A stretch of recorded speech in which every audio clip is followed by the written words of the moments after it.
Drug controller general of India ने cough syrup को लेकर नई चेतावनी जारी की है। बताया है कि इसमें 2 ऐसे केमिकल का इस्तेमाल किया गया है जो कि 4 साल से छोटे बच्चों को नहीं दिया जा सकता।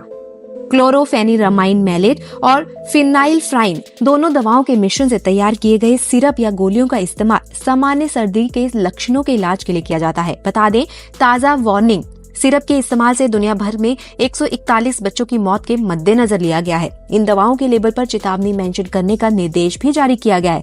तो अगर आपके घर पर भी 4 साल से कम उम्र के बच्चे हैं तो उन्हें ये सिरप ना दें।